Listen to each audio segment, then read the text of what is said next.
You're right, this is a really tough mic. You gotta lean. I hate lean in too, but I'll try to lean in today. So I wanna start with a little bit of a disclaimer. So I'm gonna use a lot of really strong language over the next half hour. I think if at any time you feel unsafe or you feel offended, you should totally get up and leave. I won't be offended at all. I might actually think I was somewhat successful. But also, I've seen like a young man walking around today a ton, and I would say that I am concerned that some of my language is a bit strong for young folks. But I'm not a parent, so I don't know. But just know there's gonna be, I'm not, my father, after my NACTO speech, he watched it. He said he was very proud of me, but he couldn't show it to my grandmother because I cussed too much. And he said that he strongly encouraged me to do less of it. So I'm really gonna try to do less of it, but I will say other things that I think some people will find worse than curse words. So full disclaimer. I think the only other thing I would add to the disclaimer is that at the Los Angeles County Bicycle Coalition, we're a 501c3, and I know we have a lot of folks here internationally, but for us, what that means is that we can't talk about specific candidates or races that are happening, and we're not a C4. And I am going to talk about some of those things. So I just want to be 100% clear that I am making this presentation as Tamika Butler, an individual. None of my opinions or views are shared by the Los Angeles County Bicycle Coalition. I've told my staff not to tweet from the Los Angeles County Bicycle Coalition, but you should just know that this is a personal speech for me. So whenever I talk, I really like to give an outline for what I'm gonna say. And I also enjoy writing a lot. And so I'm just gonna start with a short reading that I thought about when I saw this picture. And it was really just based on the long conversation I had with my cab driver coming from JFK about Colin Kaepernick and flags and how important flags are to this country and how what he did was wrong.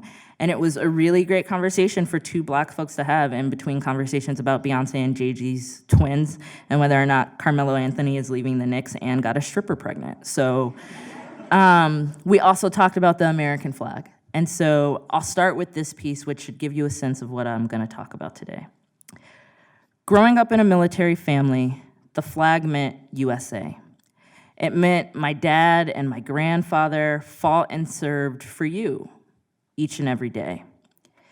It meant freedom, safety, and hope for everyone who pledged allegiance to the red, white, and blue.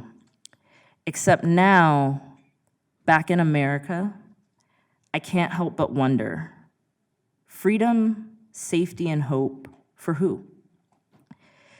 It's not for you if you aren't part of what makes America great. And who sets that bar? White folks who elevated a man who ran on a platform of misogyny and hate. See, for hundreds of years since we were enslaved, my people have been trying to get free. Through chains and lynchings and prison bars and segregations and police fire, and so much more, we've persevered just to have the dignity, just to be. I might not get called a nigger, but white supremacy is alive and well. But through it all, my capacity for resilience, finding moments of Black joy, and leading with love won't fail.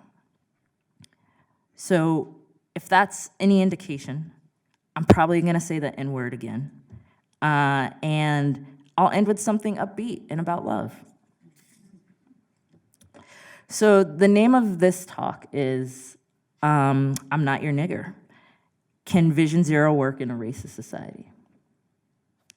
So right about now, the folks in the room probably have one of two emotions. They probably look like my very beautiful Canadian wife, A little bit of red in her eyes, like, did you just say nigger twice? In front of all these white people? And then my friend Bola is like, yeah, girl, she just said nigger twice in front of all these white people. This is about to get good. So wherever you are on that spectrum, welcome. So we've been having a lot of conversations in Los Angeles lately with a lot of our partners who aren't in the advocacy world about whether or not we can use terms like racialized hierarchy and white supremacy. And what we're being told is that people just stop when they hear those terms.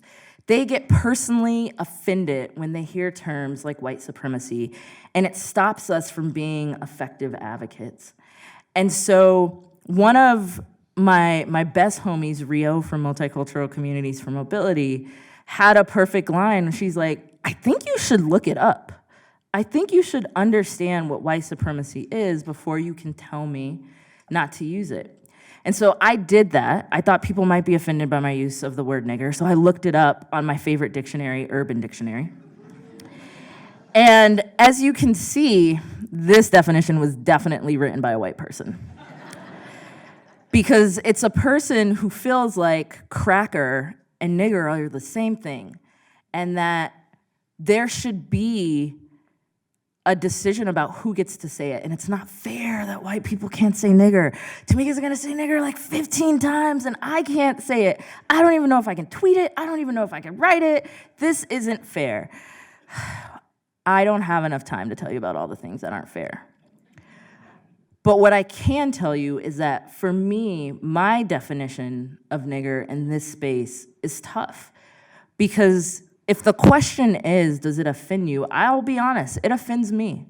I'm not one of the black folks who uses nigger in conversation with my friends. I am known amongst my group of friends to be a hardcore lover of hip hop, and I will self-edit myself to not say nigger, because it offends me, and it's not what I use. Now, I don't judge other black folks who do it, because I understand it. But it does offend me, but the reason I use it in this space is because I think in the transportation world, you often use people of colors as your niggers. People who are so great when you realize you have to do something to survive, right? We have to farm all of this land. So who can we get to do it for us? Who can we get to do the heartbreaking and backbreaking labor? We can get black folks to do it. And the second we no longer have them working for free, they're lazy. And that is exactly how people of color are treated in the transportation world. Like we're just your niggers. Like we're here to do the hard work that you don't want to do.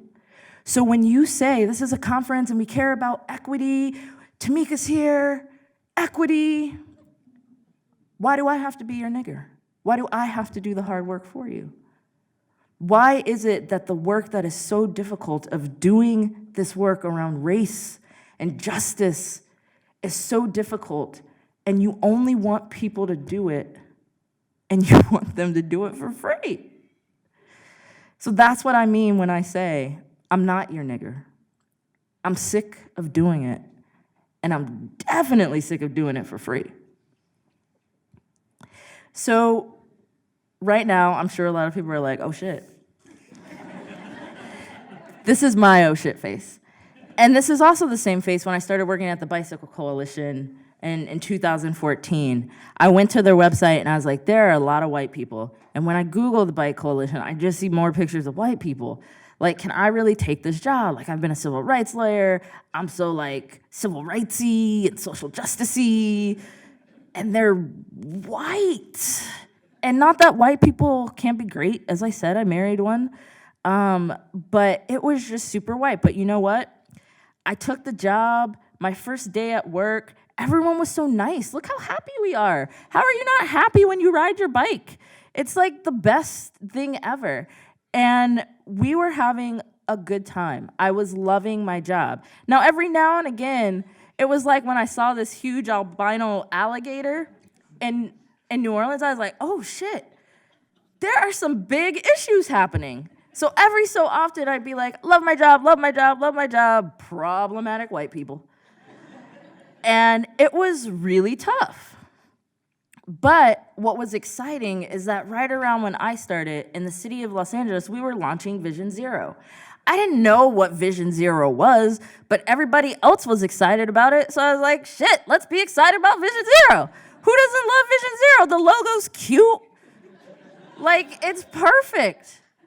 And so I went on this journey of learning what Vision Zero was. I spoke at the press conference. I made jokes about how I was getting married soon, and Vision Zero being launched in LA was the best wedding gift I could ever get. It was not. I later clarified with the mayor that if he really cared, he'd buy me one of those really nice, expensive mixers. But it was great. We kicked off with a big event, and we brought together this group of advocates, the Vision Zero Alliance, and we worked with the city to bring Leah to town and our amazing general manager of the Department of Transportation, Salita Reynolds, two women I greatly admire. We did this event in city council chambers, and tons of people showed up, and we were like, this is exciting. People do care. Vision Zero is gonna be what changes the game for transportation. We took pictures, we had signs made, we were on the damn thing. We had these nice little appetizers. It was amazing. And then after the event, somebody that some folks know about, Adonia Lugo, has this blog, Urban Adonia. If you've never been to her blog, you should really go to her blog. And she wrote this post. It was a really long post. This is a really long slide, but it was a really long post. And basically what Adonia said was that she was always a little suspect about Vision Zero. And she was always a little suspect about Vision Zero for a number of reasons, including this piece around enforcement and how it was gonna impact low-income communities of color. And that she once voiced that on social media, and she got attacked by New York Vision Zero activists who called her a supporter of street violence, just for raising what I think is a very real question for folks of color who are learning about something new, something that's not necessarily from our country. And for me, it really jarred me.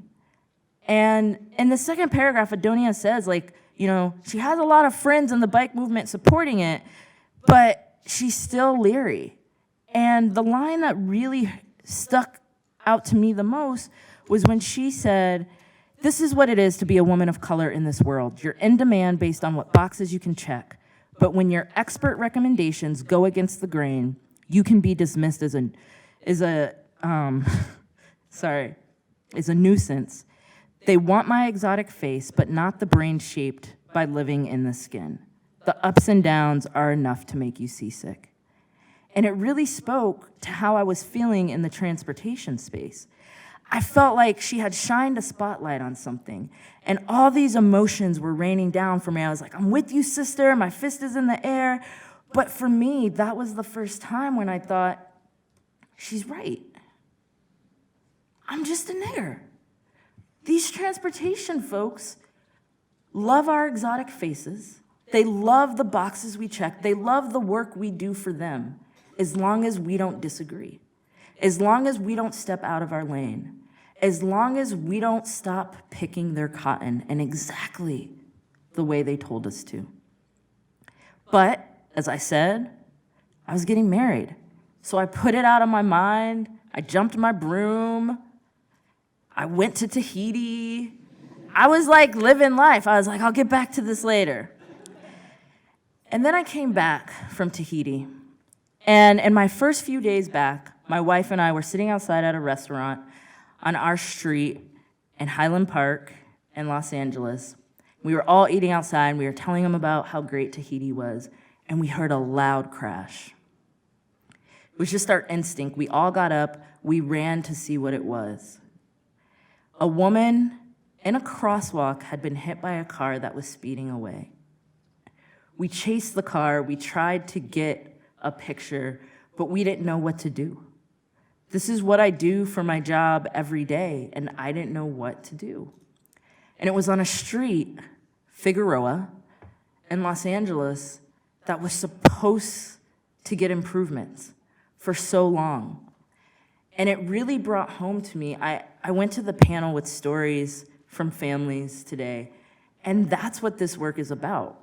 And being there made me feel like I have to be a better advocate. So I did what you should do as an advocate when you have a position of privilege. I set up a meeting with the council member for the district. I said, we have to talk about this. We have to talk about Yolanda. And we had a really long meeting. This council member is affectionately, or not so affectionately, referred to by bike and transportation advocates as Roadkill Gil. And we met to talk about what he was doing on Figueroa. And we actually talked about a number of things. We talked about the fact that his district was gentrifying. We talked about the fact that as transportation advocates, we've never done a good job of organizing with people who weren't transportation advocates and actually hearing about what they were concerned about in the community, hearing about their rent, displacement, and what they wanted and what that looked like. Instead, we organized really effectively transportation advocates, and we were able to get a lot of people to say that a bike lane was necessary, but he had a whole district, and he had to think about all of these issues. And the last thing we talked about was Vision Zero, and why Vision Zero was so important, and why I was sure that this was a high injury street, and that we had to do something.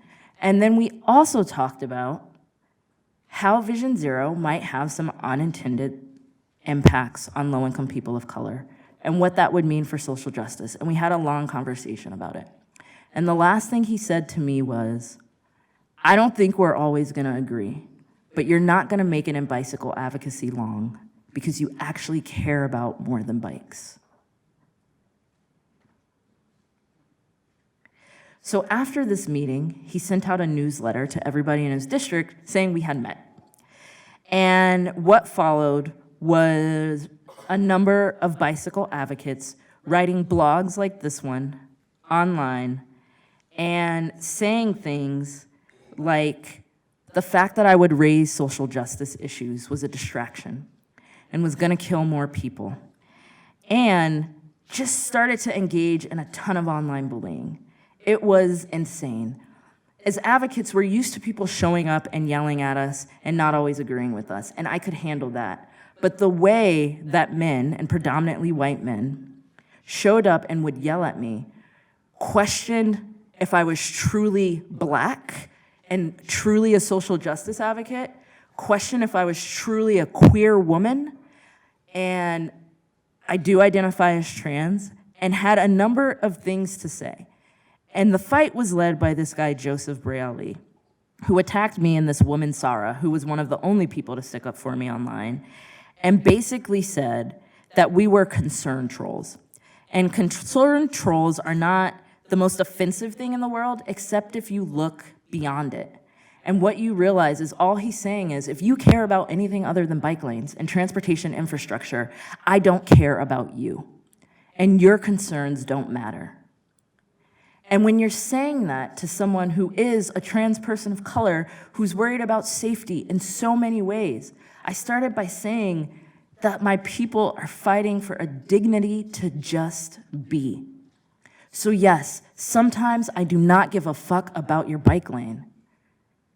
And that really upsets people. And it made them attack our organization, but more than anything, it made them attack me.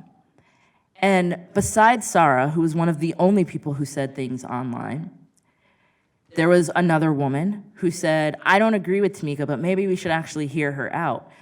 People kicked her out of the group and erased her comments, went to another thread and bullied all of us. And the only people who did anything were women of color and one dope white chick who had a dinner just to ask me if I was okay and just to ask what we were gonna do about the fact that our concerns weren't valid. And this was the next time I just felt like a nigger, because I was being praised by all of these same people, right? Because when I came to the Bike Coalition, we got more press and we were doing more things and people were talking about us and we brought some visibility to what was happening. But the second I expressed an opinion that somewhat stood in their opinion to hurt their needs, my services were no longer needed. And isn't it ironic? They're the only ones who can employ me. They're the only ones who can tell me what to do. But if anyone else, including myself, has an opinion on what might be important for people, they have a right to disregard me because to them, I'm just a nigger. And it was hard, but I realized that I wasn't there to serve them. And so we kept working. We put together, in my opinion, one of the most diverse Vision Zero advocacy alliances of community groups. We worked with the city, and we didn't always agree, but we worked with the city. We got to a plan where an action plan was released. We were finally making movement. And it wasn't just on Vision Zero. Our organization was winning national awards for the campaigns we were doing. We worked with a number of partners to get a ballot measure passed that would provide funding for all types of transportation, but specifically active transportation. We launched Bike Share in the city. We were doing amazing, incredible things. And I was doing amazing, incredible things. All of a sudden, white people were like, oh shit, she has a Stanford law degree, and she's queer, and she's black, and she might be a woman. Let's check that box too. Let's have her speak. And then I was everywhere, despite the fact that there are folks who have been doing this work way longer than me. And this was another time where I felt like I'm sure you guessed it. I didn't actually feel like a nigger this time. I like public speaking. And so I was like, shit, I'm young, I'm black, I'm gifted. The sky's the limit. Do you know what transportation people do for a black person who doesn't give a shit but is smart with a Stanford law degree? I could do anything I want. These white people will let me do anything I want. I'm gonna go to a conference and say nigger 15 times. It's gonna be incredible. But it still felt like, even when things are going well, and even when you're at that pinnacle of professional success, in the back of your mind, you can't forget, right? I always talk about the Kanye West lyric that's like, even when he's in a nice car, he's just a nigger in a coupe, right? And so I get it. I get that the mayor is your guy. But when he stands up here and says that sometimes you just have to give people tickets for them to learn anything, because if you're not doing anything wrong, you won't get a ticket, that's bullshit. I get that he's the mayor. I get that he's a nice-looking white gentleman. I get pulled over all the fucking time for not doing anything but being black. That's it. And you don't know what it's like to be in a car with your white wife and have people ask her if she's safe and if she chose to be in the car with you while you're repeatedly being told to shut up. So no, Mayor, sometimes we have to think about all things when we're thinking about Vision Zero because you're wrong. It's not true that if you're not doing anything wrong, you won't get stopped. That is a myth white people tell themselves to feel better about the fact that you are killing us. And not just are you killing us, you're making it state sanctioned by your police officers who have a license to kill us, by electing a person who has said that he's going to build walls, that he's going to stop and frisk us. You literally just said to me, nothing will happen if I'm not doing anything wrong. But then you elected this motherfucker who said he can stop and frisk me anytime he wants because I'm black. Meanwhile, black folks are like, yo, we're not falling for it. After the election, you have no idea what it was like to be a person of color. You have no idea what it was like to be undocumented. You have no idea what it was like to be trans. You just walked around looking white people in the eye like, I don't know, did you vote for him? And it was so different. After Obama got elected, you would walk around smiling at all the white people. You were like, thank you. Yes, I'm master, thank you. Thanks for doing us this favor. And then the second you had a chance to make sure that we continued moving in the right direction, you saw that your privilege was at stake. And you elected a person who tells me that my life doesn't matter. And it's just not on a national scale. I mentioned that one of the main people who was bullying me was this guy, Joseph Braille. He changed his name to Joe, cut his hair, and ran for office. Because he was so upset that nothing was happening on Fig, the street where Yolanda died, that he thought he was the only one who could do it. And then last week, all of a sudden, a reporter who says she was working independently, not with the other campaign, despite the fact that the other candidate is not a perfect person and is an old-time politician, she said she found online comments that were transphobic, fat-shaming, and what this headline left out is racist, because who likes to talk about race? He was, I don't even know, I don't even know what that online forum is, but where the people go who get kicked off Reddit, he was on there talking about niggers, talking about whether or not somebody from Africa was a nigger, talking about how niggers are smart because they have weave in their hair. And so if you at least get in a fight with them, you can just quickly get out when you pull their weave. Or that trans people who wanted sexual reassignment surgery should not be praised because it was excessive. And everyone thought that this would end his campaign. And the white dudes lost their shit. They were like, not Joe. He's so nice. I've known him forever. He's not racist. It was like these fucking people found out Santa Claus wasn't black the first time they had ever heard. Or that Santa Claus wasn't real. And the reason this is a perfect analogy is because Santa Claus was never real. So you literally are upset about finding out that somebody who never existed doesn't exist, despite the fact that there are so many clues that he doesn't exist. He's at every mall all the time. There were so many clues and so many crumbs online that the fact that people thought that this man wasn't racist is ridiculous. I told him he was racist to his face. Now, I'm honest, I also told him it was inspiring, how he brought people together and how he was getting people energized, but I also told him he was racist. I luckily moved out of the district, and I don't have to vote for either one of these clowns. But white people were literally going through the 5 stages of grief. First, you saw online conversation about this isn't true. Did you read the articles? I just spent 3 hours in the online forum. If you really read it, like, it's really not what he said. He was helping.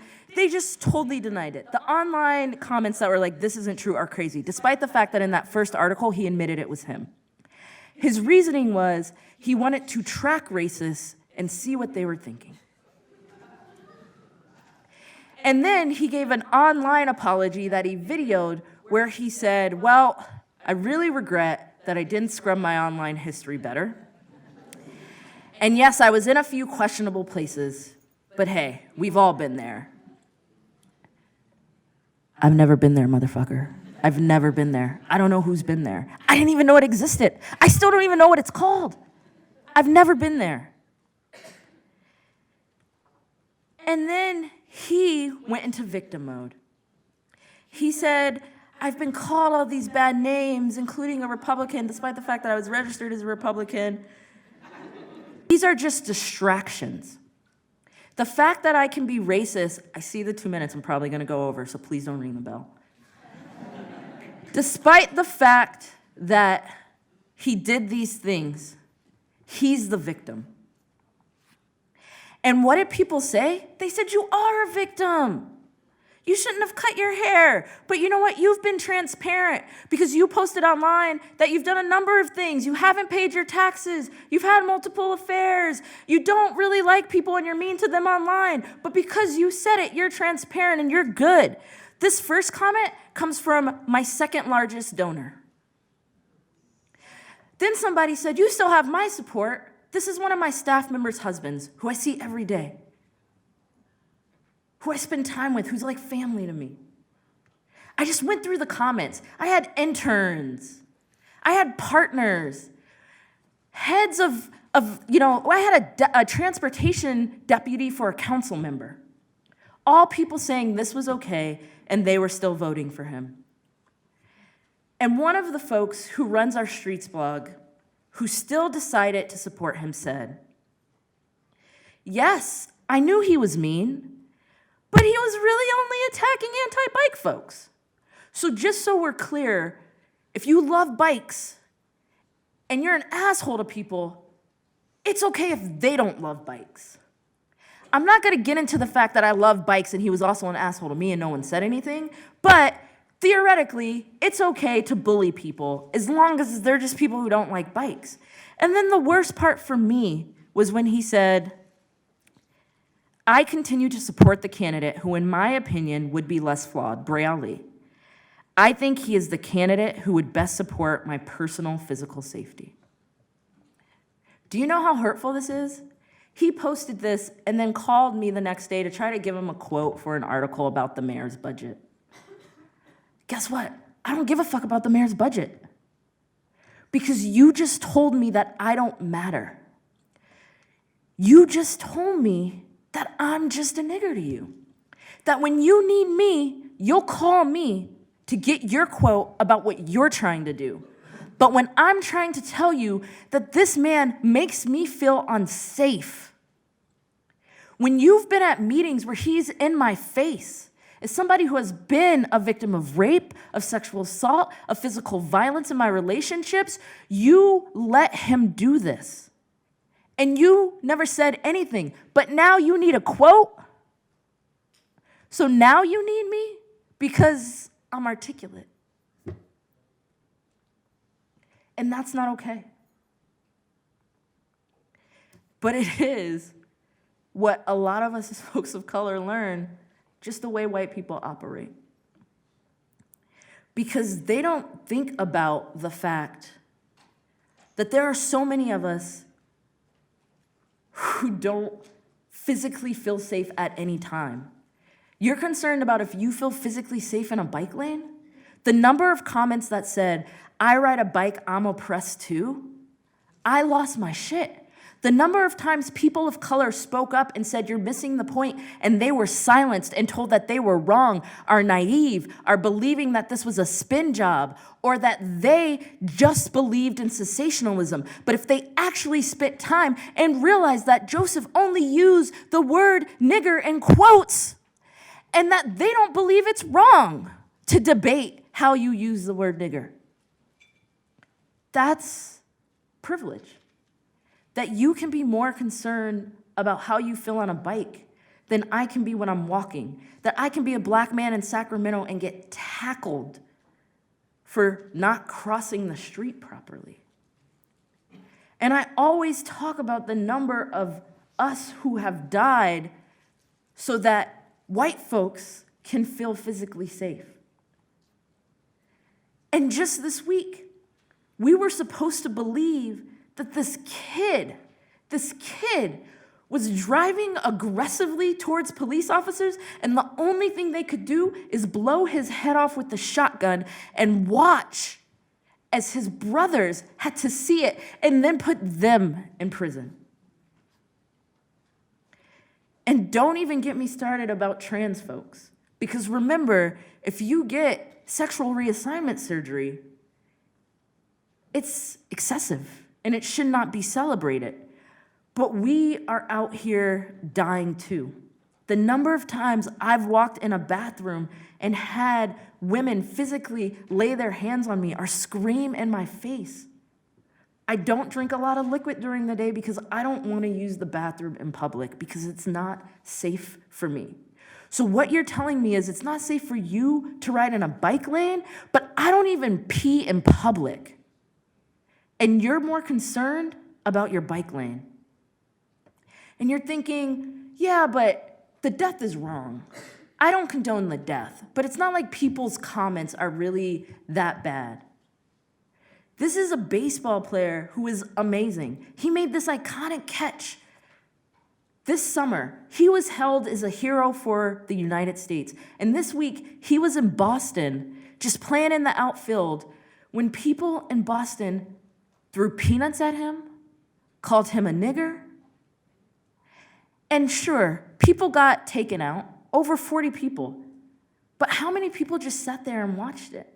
And then if you watch ESPN like I do religiously, all the white sportscasters from Boston are like, we're not a racist city. There were just some people who had some misplaced fandom. There are under 100 black baseball players, under 100. And they have come forward and said, oh no, Boston's racist. It's the worst place to play. As someone who's black and has been to Boston, it is fucking racist. But so is our society. Because it's so easy to forget that we exist. It's so easy to just not see us at all, especially if we're standing in the way of your new sidewalk or your new bike lane. And this isn't an LA problem. I don't know how many people saw this national article about the sharpest minds about how to make roads safer for cyclists. None of those folks were folks of color, because we're obviously not the sharpest minds, unless you need us to do the hard work for you and be your niggers. So how do you fix it? Everyone knows I really like Drake. And when he's with Rihanna and they're doing that work, it's great. So what is the work? You have to remember that all the E's are not created equal. We heard from the founder of Vision Zero that you can't lead with enforcement, yet and still we have cities who say that it's up to their police department and DOT to lead the charge, and I don't accept that. I also don't accept that engagement shouldn't be an E, and that equity that explicitly acknowledges racial bias in policing and planning should not be another E. I think you have to think about the other things going on in our communities. They are being gentrified. People are being displaced. We are being over-policed. We are out here just trying to breathe because of environmental neglect in our communities. We have been segregated by freeways with no exits for people to get off. We have no services. We have no green space. We have no grocery stores. And all you care about is a bike lane. You have to think about the ways that the work intersects, and you have to do the work internally to train people in your organizations and in this industry. If there are only folks of color doing the work to make this industry better, it won't get better, because we're not always gonna be here. You have to do the work yourself. And if you want me to do the work for you, pay me as much as you would pay a mediocre white man to do the same shit.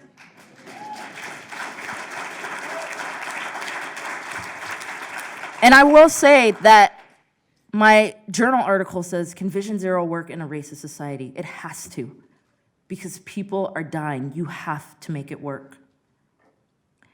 The last thing I want to say is that you can't tokenize us. I found this picture on a website talking about tokenization and like credit card industry where it's better than encryption. And I do think tokenization is something white folks use to boost their own security. Because as long as you invite our pretty faces into the space, you feel more secure. You feel great about yourself. You feel like you're doing the right thing. And you feel more secure in the work you're advocating for. And that's great if you're truly including us. But at some point, it's gonna get awkward and it's gonna get uncomfortable because we're gonna demand more. And at that point, are we gonna become the other who you don't care about? Or are you truly gonna value our opinions? Because if you're not, you're just tokenizing us. And again, that makes you feel better, but it doesn't make us feel better. There was a dude who wrote a long apology online to me personally for not stepping in sooner when I was bullied online. And he said, but in the end of the day, I will still vote for Joe. And then on his Facebook wall, all hundreds of the comments were, this really touches me. Thanks for saying this. This is exactly how I was feeling. Because he was making himself feel better. He was making himself feel more secure. You know how to reach me. You never called me.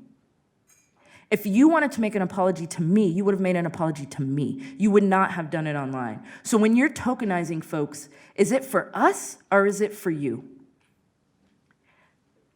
To the folks of color in the room, I need you to remember this. To the women in the room, to the folks who are undocumented in the room, to the folks who have a disability in the room, it's not up to us to set ourselves on fire to keep other people warm. I woke up last week and I told my wife that I just wanted to die. I hated my job because white people are problematic. And no one thinks this dude's comments are that big of a deal because people are getting killed on the street. But I want to die because they don't care about me. Gay people, black people, brown people, Muslim people, we are dying every day because words matter. And I know it's overwhelming. Can Vision Zero work in a racist society? Society is huge. There's lots of problems. How can you fix it? And we can't fix it overnight.